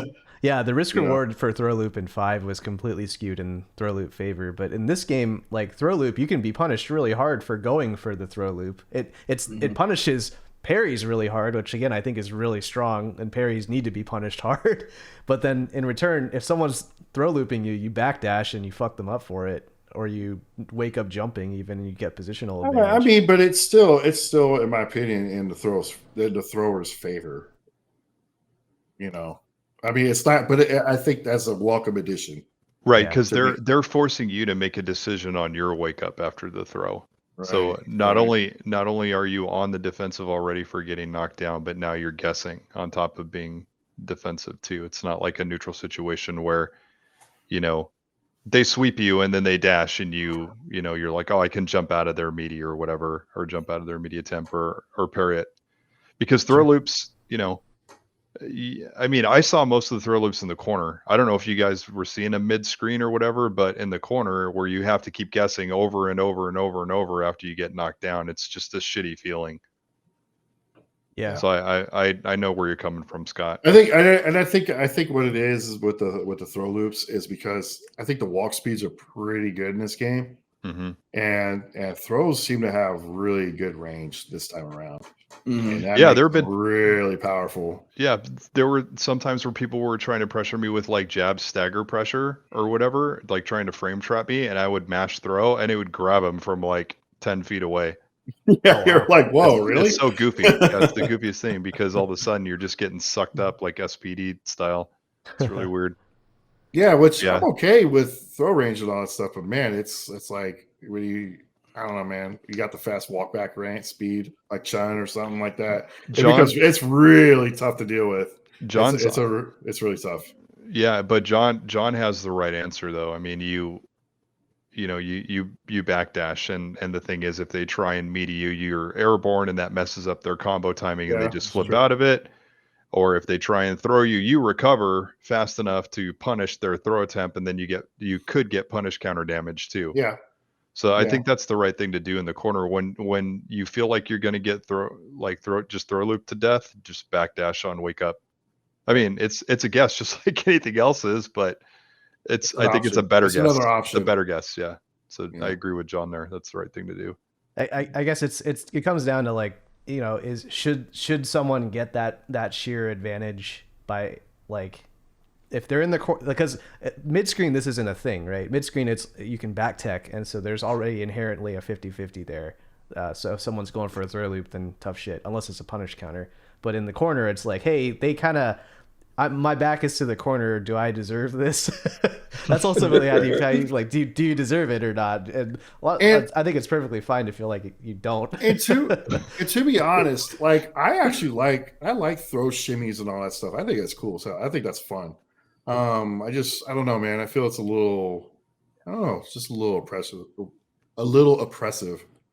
And to clarify one thing, in the chat, we also have that same point, when you backdash in this game, there are no airborne frames. And so like if they meet you do get completely, you get grounded comboed. So, okay. That's what I was wondering. That's what I could have sworn that that I've been hit before or tried to meaty someone and they just kind of flipped. Maybe they were jumping. They might wake up. Maybe They might be jumping waking back. up jumping, which is Yeah. a viable option against if you have a really low like a non-floaty jump, then you can do that to beat a throw too. Yeah, so that's probably what I've seen then.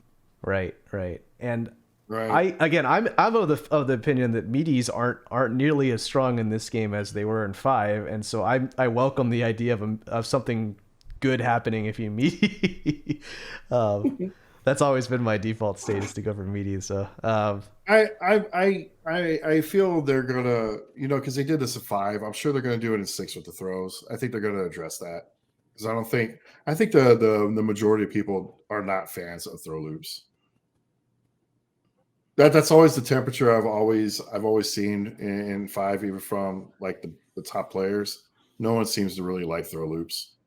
I guess from a spectator standpoint too, it's not very flashy or exciting.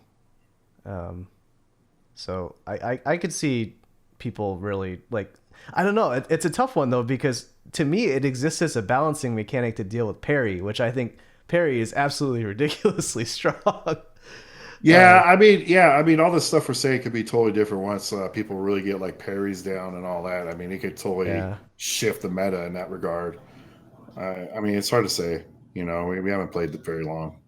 So while Yeah, we're talking it's about just a first impression. while we're talking about meta too, is another thing that earlier I think it was Jeff who mentioned the quality of play was significantly higher for the second beta. One of those instances that people were way better at was punishing burnout.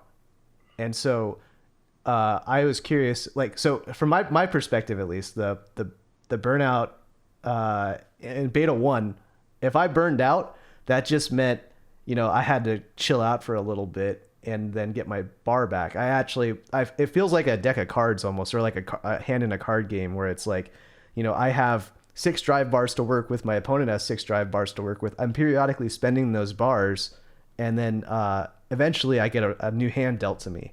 And so I would rather have 12 cards as opposed to holding 6. So I'd be okay burning out. But nowadays with the second beta, I was like, oh, okay, I burned out right away. I burned all my cards and I'm waiting for my mulligan and they're killing me for it. Like everybody has burnout strings. They have things that push the corner. I found myself having somebody in the corner burning out, and then they somehow took me all the way to the other side of the screen and still stunned me because my burnout was still I hadn't recovered from burnout during that time. So I felt like because the player skill level got higher, burnout became more dangerous, which then changed how I chose to use my drive. And I didn't want to play high risk, high reward essentially, and burn my meter immediately. I don't know if that made any sense. Yeah. Well, No, it does. Yeah.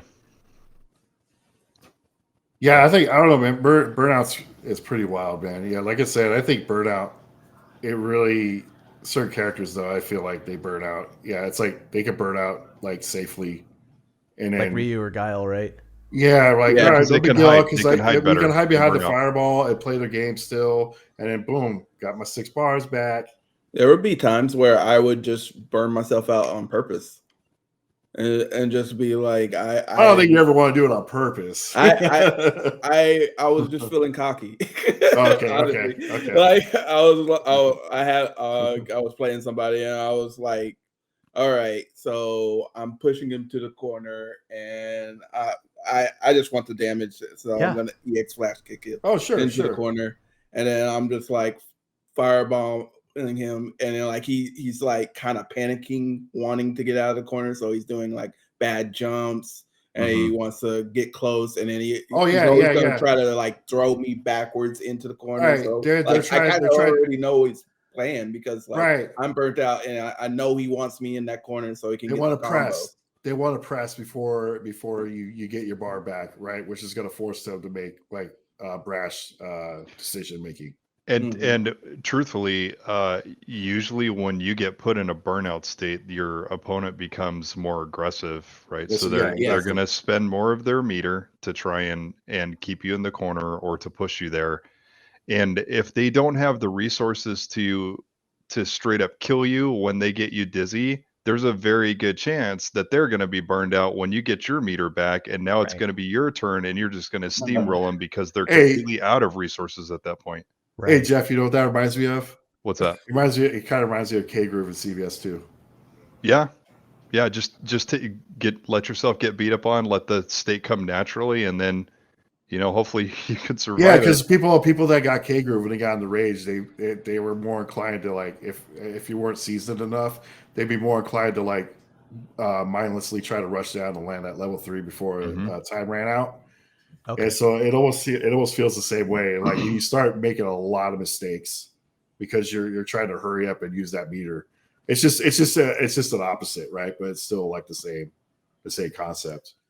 Basically, Yeah, the concept of time impacting the flow of the match, basically. Yeah. Right. Yeah. Right. Yeah, it caused you to make some silly mistakes. Yeah, and I think that's where people need to understand that it's probably going to happen organically to both people throughout the round as they play. The people that are throwing their meter out there and doing wild and crazy combos, look, I can do 3 fierces in one combo, and burning that bar right away, may not be making the right decision or making the best decision. But if they burn themselves out early in the match, and then organically on the other side, the other person puts them in the corner, and then they're using their meter to burn the other guy out, now player number 1 has his meter back and they have full bar, and now you're getting close to burnout. So it's kind of like a shifting scale of when you want to spend your resources and how flashy you want to be and how much damage you want to do. Just a last thing here before we move on to the character impressions, but I wanted to ask the group here, do you guys feel this game has a comeback factor? Yeah, Jamie's a comeback factor in himself. I don't agree with that at all, but okay. Well, let me find the replay. Yeah, right. But you're also talking about a character that managed to get to level 4. Am I not right? Yeah, but it's not hard to get to level 4 when you have jab into low forward into Rekka into drink every 3 seconds because you can't walk around it. Don't know about all that. It's hard. It's hard, especially when you using Kimberly, and if I try to drink and you could just run slide immediately and blow me up. Sometimes, but it depends the on thing the is, setup. But I'm looking at it this way, man. Is that a lot of times, I know, because I get it that JB or Kimberly is a different because she doesn't have a fireball, but most characters I cannot safely just throw that out. I can't drink safely, or I have to give up a lot of damage to drink, and then by the time I get to level 4, you're usually got less than 50% life left. And you can't. And I know what mixed up you're talking about. It's doing 2 hits of the Rekka because it puts them right next to you, and then they just stop, like Fei Long, basically. And yeah, I know exactly what you're talking about. And it only works when you have the level 4. But in most of his matchups, we'll just say not Kimberly. Maybe it's strong against Kimberly, but against the other characters, by the time he gets to level 4, usually they have 50% less health, and that becomes a non-factor anymore. I'm not saying it's not good. It can still be good, but at that point, you got the other characters. They have access to these blow-ups all the time. You know what I'm saying? We're like if you hit me at the startup, you get your combo, and then you do your drive rush juggle that takes you to the corner, and then I could die from 1 mix or 2. And you do that, and all of a sudden you get I try to react or something, you get a punish counter into level 3, and I'm dead. I feel like everyone's got something like that, is what I'm saying. I guess the CA they might. I didn't get hit by anyone's other than Jamie's though, and I was just like, whoa, calm down. Let me take a step back here and figure out just what the hell happened. I didn't get hit by that amount of damage by any character, and maybe that's because the people that I were playing were not that good with those. Well, to be fair, like once he's at level 4, he's doing 110% damage. Sure. So and if he's at CA, then he's going to do. It's a lot because I was messing around. I was messing around during the beta, and just doing raw heavy windmill jump in the C. Literally just doing raw windmill, heavy windmill in the CA. Yep. That was 6,500. Yeah. Yep. So if I land just a normal Well, I mean, to do a heavy windmill, you got to land a fierce or something. But yeah, just getting that, just doing a regular punish counter, crouch fierce, windmill into that is like 67. It's crazy. It's crazy. But yeah, it's gonna hurt. Well, I was just thinking like comeback mechanic or comeback factor, not in the sense that we've seen with something like Marvel, but I mean, you definitely have the ability to do burst damage, and I think each character has a different way, like you said, Scott. Like Kimberly has to mix you up with the can. Guile can do boom loops. Jamie can do the reset into the command grab. Yeah, Jury has her feng shui. Yeah, yep. I don't think that's like a comeback mechanic, just because you have access. You pretty much have access to these tools even at round start. Right. Yeah. I think it's just something that they just have. Yeah, you're not getting. They're not getting their. You're not sitting there getting their asses kicked like in Street Fighter V, and then all of a sudden, boom, we got V trigger. V trigger. Yeah, it's not like a K groove comeback mechanic. Yeah, I don't. It's not. I don't classify that. X-Factor. I don't class. They have ways to come back, but I don't consider that a comeback mechanic. Right. That's what I'm saying. Yeah. It's not a traditional comeback mechanic, but the ability to come back is there. Yeah. Oh yeah. You have your opportunity to come back for sure. You can get into your momentum swings.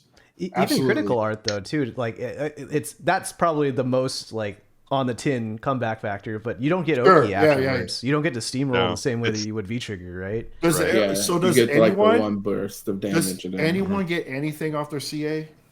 Ken does if he like. There's a lot of character choices where you can give up damage on the CA. Like in Ken's case, he can give up the cinematic and then get double DP afterwards in the corner, and then he gets Oki, but he gives up that damage. Right? He gives up the full on cinematic and the extra damage that it would give. Wait, so that's interesting. I didn't think about that. So if Ken does the non-cinematic and he's got a CA, do those non-cinematic hits do more damage as well? I believe they do, but you're not getting that that punch at the end where he punches them into the ground. You're missing that. Right, because I assumed that like the CA damage comes from those final cinematic hits. So I assume like maybe the DPs aren't actually doing any difference in damage. I think it's flat 15 applied to the entire attack. Yeah, they add that extra attack at the end. Okay. But I didn't even think about that till you brought it up. So that's interesting. And it also like it reduces the amount of drive damage you do as well, which is hugely important, I think, for supers. Because I know for go ahead. Chun has that option where she can forego level 3 to do level 2 into level 1. And then get Oki afterwards, but you don't get nice. The big damage. It's still pretty good damage though. Yeah. No, but the Oki is enormous. Yeah, I know. Jamie, when he gets the CA, doesn't get anything. He's super negative. Well, I mean, he's not he's safe from anything, but I can't do anything. Like if I drink against anybody, they can punish me. That's like how little I got. So why don't we go ahead and move right into the? We've already been talking a lot about the different characters, mainly Jamie on this show. But are there any other characters that anybody wants to bring up about? Do you want to talk about Kimberly at all, or and how bad I think she is, and how bad Jeff probably thinks she is? Yeah, I mean, I don't have to say much. I mean, she has a few really good tools, but they're limited in the sense that you can't use them all the time in every situation like other characters can. Her paint can mix-ups in the corner are really good, but you could usually guess 2 options to shut all of them down completely. And John, I'm sure you probably know that.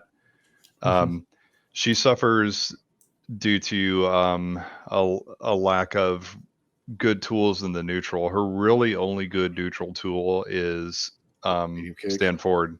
Yeah. And sweep's pretty good too.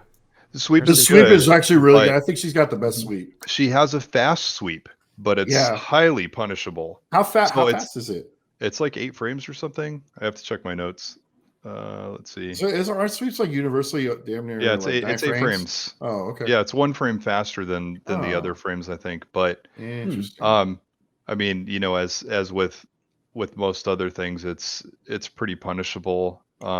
It's less punishable than most sweeps, though. Because it's got good range. It's got good range. Yeah, it hits far. Yeah, but I mean, you're talking about a sweep. It's not a crouch forward that's cancelable. It's Right. not something that you can cancel into a fireball to make it semi-safe. She It's not doesn't have something. those tools, It's not your main point of offense or anything. right? Yeah. She doesn't. Yeah, she definitely doesn't have those You're tools, not. You're not starting the party with it. right?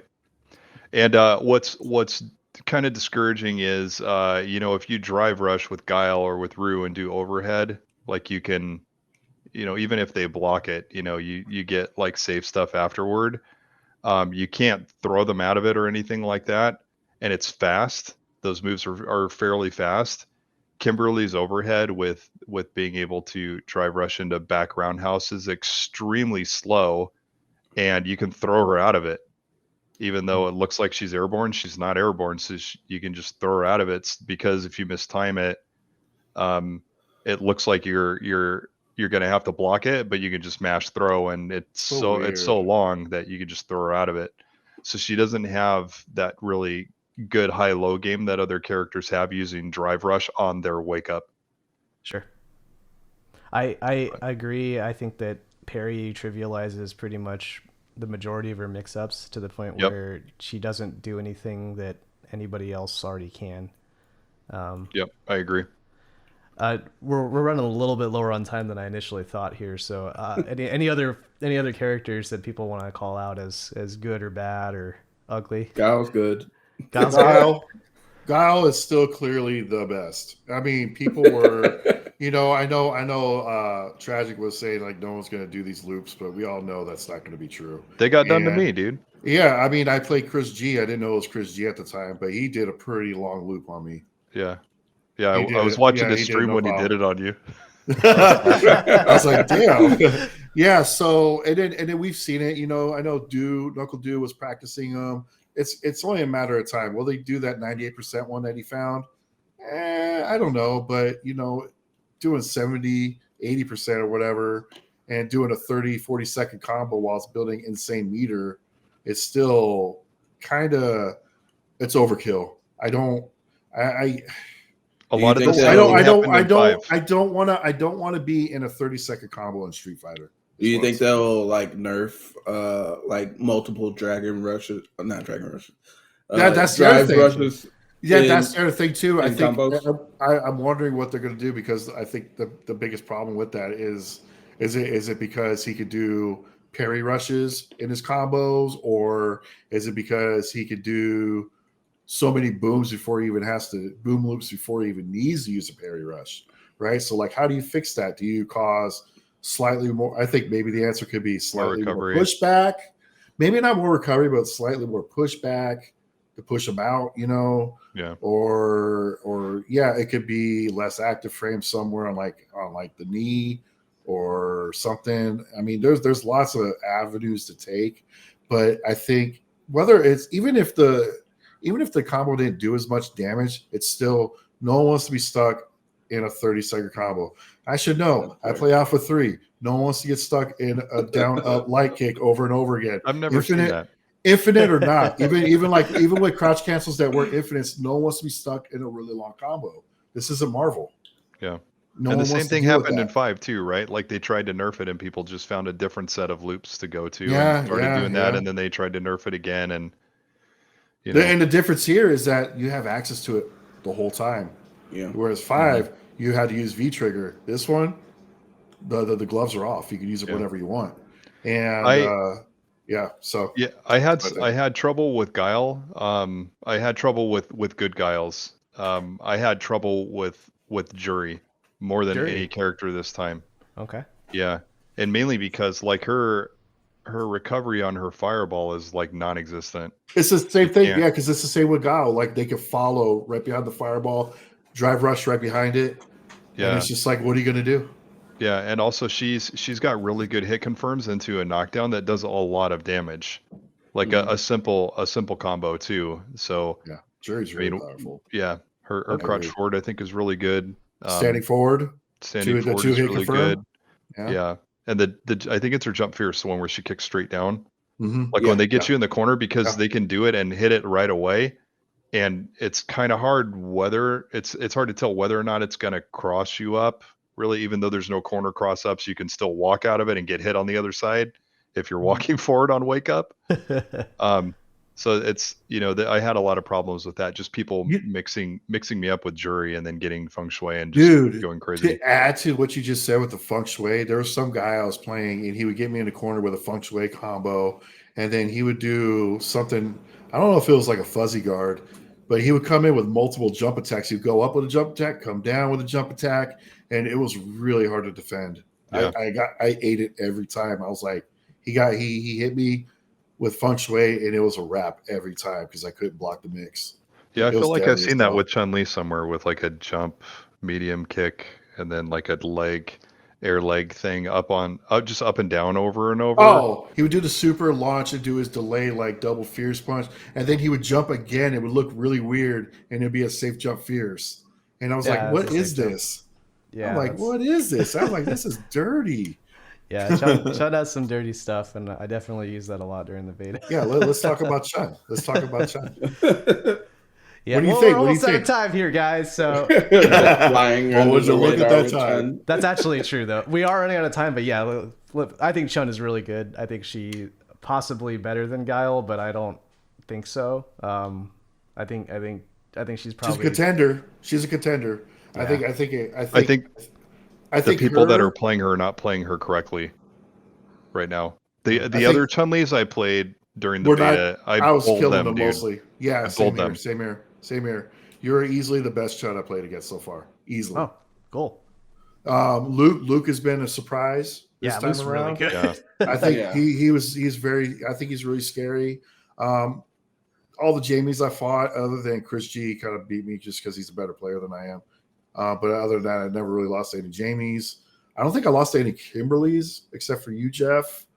I lost to Luke a lot because I didn't have I any did experience too. fighting I him didn't- in Beta 1. I didn't know where to punish. Like he would do something that I thought was negative, and then I would get counter hit right away. Right. And then Jury's obviously really good. I had a lot of problems with her, just like you. Guile had a lot of problems with Ryu, not as many problems. It's just it's really hard. Yeah, He just you hits don't really wanna get hard. touched by him. But like I feel like to me, like Guile, Chun, and Jury are like the best, with like Luke kind of being the black sheep in there somewhere.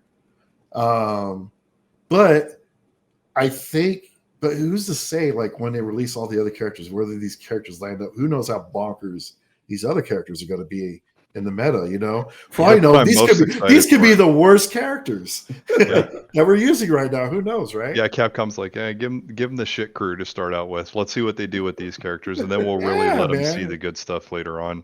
Yeah, who knows, man? I'm be the super case. excited for that. Yeah. Yeah. Yeah. What Absolutely. just as to close it out in character discussion, and then we'll get to the closing out the show in general. But what characters are you guys most excited for that they're going to add to the game?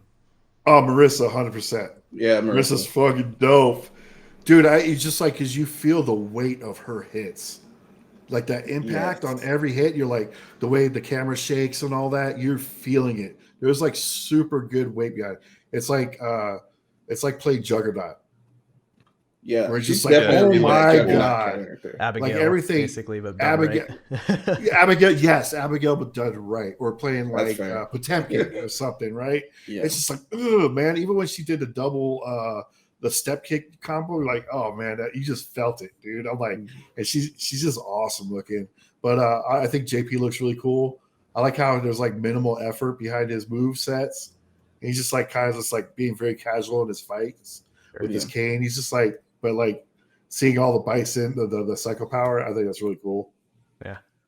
Yeah. I'm most excited for JP as well. I think that the zoning archetype is really Puppet fascinating. It's puppet style, but then it's also he's a trap character too. There's traps Yeah, that you yeah, can lay yeah. out. I'm like, that's going to be really difficult to navigate with what we know about the universal mechanics that we have here. So, cool. All right. So to close out the show here, then I'm going to go ahead and play one last thing, another clip from Benny, who couldn't make it today. And I think it's to be clear, this is the last show of the year, so we're kind of also reflecting on, what are we on, 26 episodes of the Absolute Guard podcast? And Damn, 26 already? Yeah. all right. Dude. So I'm gonna go ahead and play his message here real quick. I just want to say thank you to everyone that has been tuning into our podcast. We do truly appreciate your support. This is something that I wanted to get started when I started listening to podcasts at work. And when I decided I wanted to do this, the first person that came to mind was John. One, because he had brought up the idea of doing a podcast earlier, so I figured this was something that he wanted to do also. And then two, as I mentioned before on our show, he's the technical mastermind behind all of this. I know he had experience running Ranbats and using OBS, stream layouts, and then doing his own personal thing with his Twitch stream. So I figured he'd be a great person to work with on the technical aspects of all this. So John, finally, I just wanted to say that I'm glad that we got this off the ground this year, and I've enjoyed working with you immensely. I think we make a great team. I mean, we listen to the feedback that we get, whether that's from Scott or anybody else. We bounce ideas off of each other, and I think we just have a great synergy as a tag team. So, I mean, so far, I'm proud of what we've accomplished up to this point. I'm looking forward to hosting more episodes with you through 2023 and beyond. Again, I just want to say thank you to everybody that's been tuning in, and also thank you to everybody that's been a guest on our show. Thank you for taking the time to spend with us and to talk with us. I love hearing your origin stories. I love hearing about your experiences, and I love hearing about your involvement in the community. Okay, I hadn't heard that until just now, so thank you, That's Benny, awesome. that was really Thanks, kind. Benny. Yeah. As cool. Some more background, I mentioned that I had been interested in doing a show, not even a podcast. The podcast idea came from Benny, but I had mentioned I was interested in doing a show mainly because I was hearing stories from these two old guys all the time about the old days and whatnot. And so I was like, what if we do a talk show one of these days? And then Benny actually took that a step further and brought the podcast idea forward. And you know, it's one thing to have a bunch of like different technical skill sets, but it's another thing to have them funnel into something that you can actually make. And I think that's where Benny basically, like, if I'm running wild with all these different ideas, Benny's the guy that keeps me on track and pulls it back and then focuses us on a very specific objective, which was to chronicle the history of the fighting game community. But then here we are now, like also looking at the Street Fighter 6 beta, and then talking to a myriad of different people throughout our scene. And Benny is also behind the idea, like behind getting everybody onto the show. Like, I don't actually do any of the guest stuff. He's the one who reaches out and says, like, this is the person would be interested to talk. I'd be interested in talking to you. And then he's the one who sets all that stuff up. And so we wouldn't have a show without Benny. We wouldn't have a show without you old guys. And frankly, I wouldn't be in the fighting game community if it wasn't for T-Dot. And so, like, I get the opportunity to go and like talk to every single one of you guys and kind of, as Benny would put it, give you guys your flowers. And I get my own, like, retrospective therapy session at the same time and examining who I used to be and who I am now. So highly appreciative of that. So what you're saying, John, is I have to blame T-Dot for you kicking my ass with lately. It's all his fault. Thanks, dude. Way to go, T-Dot. You've created a No monster problem. team. You're the greatest, bro. And it's your problem now. And yeah, for those who aren't familiar with T, we will be talking with him in the coming month here and we'll get his backstory as both a founder of Spiral Series, but also just a figurehead as a tournament organizer within Arizona and beyond.